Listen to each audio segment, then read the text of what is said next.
would be on your bandsaw, a tilt bandsaw that you can take and tilt the blade, and on the bottom side, you're not worried about the bottom that much, you know, having a gap. But you can set a bandsaw to about 4 degrees and come back in that, where you've got that bottom, you know, that hadn't, and just cut that off. So that with your the bandsaw without without hurting 2.5 the top. inches of contact and the rest is just... Right. But the only problem with that is when you get to the very end, that when you're looking at it, it's got slides. Well, I'd like to flush that bit. Jay's got them that are this deep. Yeah. Because I just got the bottom very flush cut. Yeah, on the bottom left is better than this. That way you don't need to screw it at the top. Yeah, he's got them deeper than that. 'Cause I just picked some up for doing it. That's 1.5 inches, so I know he's got two.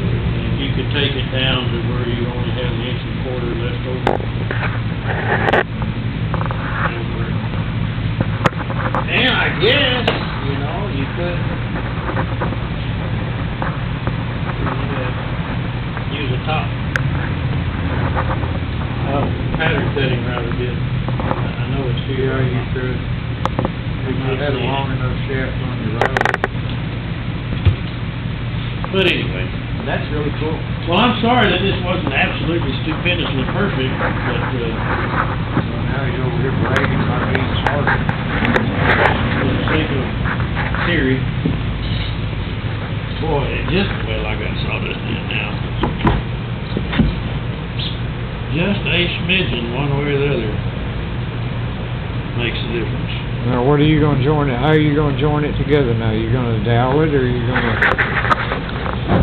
pop it? You're gonna biscuit, or go with her?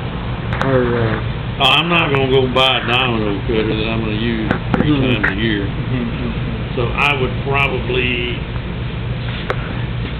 being I'm poor, and I already own this, Put a spline in it. I would probably put a 1/4 inch spline in it. Yep. Use plywood. I typically plane hardwood till it just slips in there.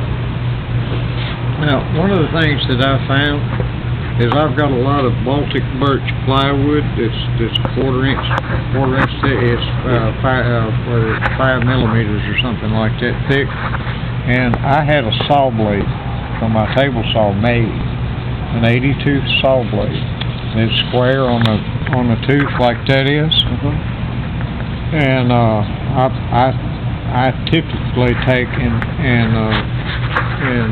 run a spline, you know, square spline through square boards that I want to join together through my table saw with that blade in it, and that plywood goes in there, and because of it's 5 layers thick, there's no expansion and contraction of it, and I mean it holds good. What you done? You get one out of your truck. No, that's yeah. That's a larger diameter than I was wondering. Well, When you make your jig, if you had that piece to set on this side, where set for 16th the on problem is you'd have to devise a way, well, I guess you could just simply set this over and let this hang off. No, you'd want to cut them both at the same time, right? Let's say if we're tuning this up, and we set that where we're just buzzing a 16th. Theoretically, yeah. Okay. As long as your material's not more than 1.25 inches, 1.5 thick, you can get deep enough route. It's exactly the same, you just don't have the variation in the radius that the base causes. But I was thinking that might tighten up the cut, and then we can space this at the same time where we're just taking a 16th. And if you want more stable, the offcut of that could sit on this side. I'm just Playing with thoughts. You're playing with thoughts. playing with thoughts. Let me show you something over here, you'll get a kick out of this. I had difficulty finding dado blade sets that would match that 1/4 inch plywood. and I bought 3 8 7 1/4 saw blades, Not mold them together. and I used paper shims between them to get 190 thousandths. And I put them on a jig and I drilled a hole through and put a roll pin in them. So, I didn't understand that. 3 saw blades I got. this is 3 saw blades, Okay. and to make sure they don't Interlock. move around, I've got a 3/4 piece of plywood, and I took a 5/8 bolt through it.